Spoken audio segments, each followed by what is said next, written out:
Salut, c'est Florian, bienvenue dans cette nouvelle vidéo. Dans cette nouvelle vidéo, je vais te parler de, non pas de ma coupe de cheveux qui est dégueulasse, mais de la meilleure crypto-monnaie de ce mois-ci. Pourquoi, comment je définis que c'est la meilleure? Tout simplement parce que c'est celle qui a le mieux performé ce mois-ci. Quand je te dis le mieux performé sur un marché baissier comme celui qu'on connaît en ce moment, je vais évidemment pas te sortir une crypto-monnaie qui a fait plus 200%. Ça serait totalement un shitcoin ou sur une levée de fonds ou autre. En tout cas, je vais te parler d'une crypto-monnaie solide, une crypto-monnaie du top 20 et même du top 3 de CoinMarketCap. C'est évidemment le BNB.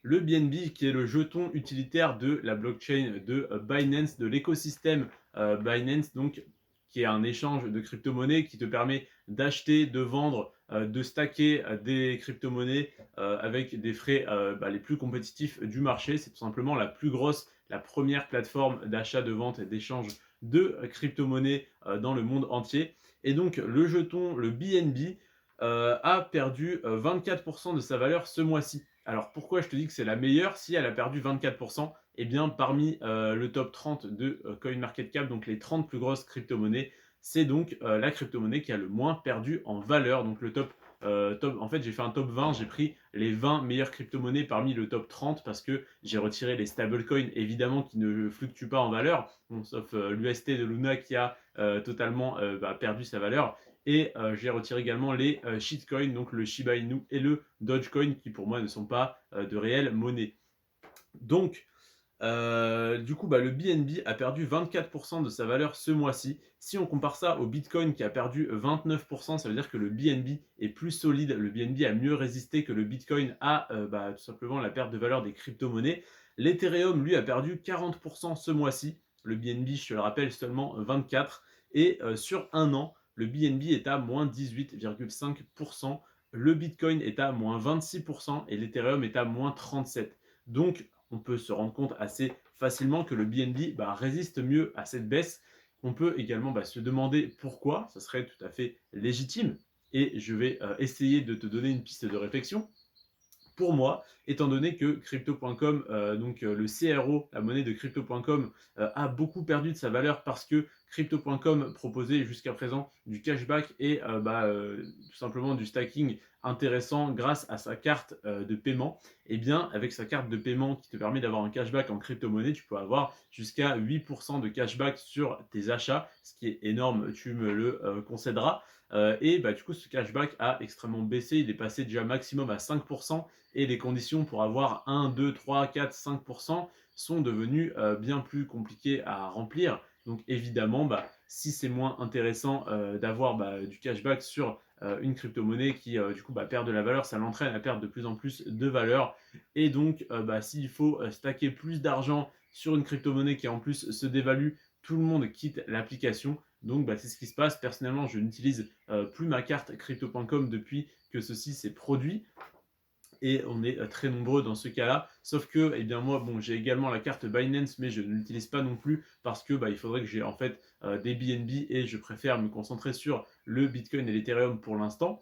Donc j'ai pas mal encore de BNB, mais pas suffisamment pour avoir un cashback décent. Donc je ne me sers plus de ces cartes crypto. En tout cas, voilà, c'est intéressant que ça existe, mais pour l'instant, ça ne m'intéresse plus. Mais il y a beaucoup de personnes qui ont quitté la carte de crypto.com pour prendre celle de Binance, qui ont donc dû acheter des BNB pour avoir un rendement intéressant sur du coup leur cashback. Donc pour avoir 1%, 2%, 4%, je ne sais pas jusqu'à combien ça va. En tout cas, le BNB a, à mon avis, grâce à Crypto.com qui a changé sa politique de cashback, bénéficié des utilisateurs de Crypto.com qui avaient donc du CRO en portefeuille, qui ont revendu leur CRO pour du coup acheter des BNB, ce qui a un petit peu empêché la baisse de ce token. Il faut aussi pas oublier que c'est le troisième plus gros token, que le Bitcoin et l'Ethereum sont entre guillemets très connus, c'est vraiment les stars du marché. Donc quand tout le monde a peur et que tout le monde vend ses crypto-monnaies, il y a beaucoup plus de gens qui ont du Bitcoin et de l'Ethereum qui vont les vendre parce que c'est un petit peu le Bitcoin qui drive le marché. Donc, dès que le Bitcoin perd un peu, les autres détenteurs de Bitcoin, les newbies, on va dire, les débutants, vont vendre parce que ça baisse, il faut vendre, alors que pas du tout, c'est l'inverse, mais peu importe. Et du coup, l'Ethereum va suivre et va accentuer ce mouvement parce que la capitalisation est moins importante. Par contre, pour le BNB, Comment j'explique que la perte de valeur est moins importante? Parce que les détenteurs de BNB sont déjà des investisseurs un petit peu plus avisés dans la globalité, hein, j'ai envie de dire. Une grosse partie des BNB est détenue par des investisseurs relativement intelligents voilà, avisés, comme je te le dis, parce que toutes les personnes, par exemple, qui font du parrainage et qui, du coup, ont de gros gains sur Binance, mettent leur token en BNB, mettent une grande partie en BNB. Tous ceux qui veulent stacker sur leur carte Binance et donc recevoir des intérêts et en plus de ça avoir un cashback, eh bien, vont acheter des BNB. Donc toutes ces personnes-là vont avoir des BNB qu'ils ne vont pas dans tous les cas revendre, même si le prix baisse ou augmente. Donc moins 24%, c'est quand même une forte baisse, mais si on compare ça au Bitcoin, qui logiquement, si le Bitcoin perd 29%, que l'Ethereum perd 40%, le BNB devrait en perdre au moins 50%. Et c'est le cas pour des crypto-monnaies qui ont perdu 50, 57, 66% de leur valeur ce mois-ci. Je t'en parle d'ailleurs demain dans la vidéo qui sort à 17h demain. Mais en tout cas, le BNB qui perd entre guillemets que 24%, à mon avis, c'est en partie grâce à ça. Est-ce que ça veut dire qu'il faut acheter du BNB? Eh bien, si tu souhaites équilibrer ton portefeuille et prendre moins de risques, ça peut être intéressant. Après, du coup, comme il a moins baissé que les autres crypto-monnaies, il est potentiellement moins sous-évalué, même si c'est compliqué d'évaluer une crypto-monnaie et sa valeur intrinsèque, entre guillemets, parce que la valeur intrinsèque est totalement nulle. On l'a vu avec le Luna, par exemple, c'est tout simplement de la spéculation à 100%.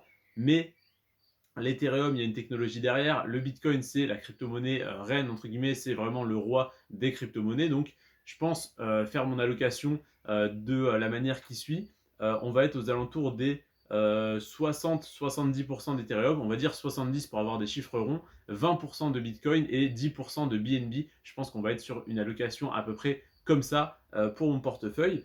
Donc, pourquoi? Parce que l'Ethereum, il y a une technologie derrière. Le Bitcoin, c'est la crypto-monnaie reine, la crypto-monnaie mère de l'écosystème et qui va sûrement se faire dépasser par le Bitcoin un jour, c'est certain. Mais en tout cas, pour l'instant, c'est celle qui drive le marché. Donc, dès qu'elle va trop se faire rattraper par Ethereum, je vais évidemment me séparer de tous mes bitcoins et garder uniquement de l'Ethereum parce que une fois que l'Ethereum l'aura dépassé, le Bitcoin, ça va être l'Ethereum qui va prendre la main sur le marché. Donc, le Bitcoin qui ne sert concrètement à rien si ce n'est à être échangé, et encore il est très peu efficace parce que les frais sont élevés, eh bien ne sera plus du tout utile et perdra sa réputation de crypto-monnaie reine. Donc attention à ça également.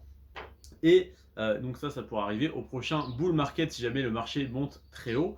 Et ensuite, eh bien, pourquoi 10% de BNB? Parce que déjà la crypto-monnaie est stable.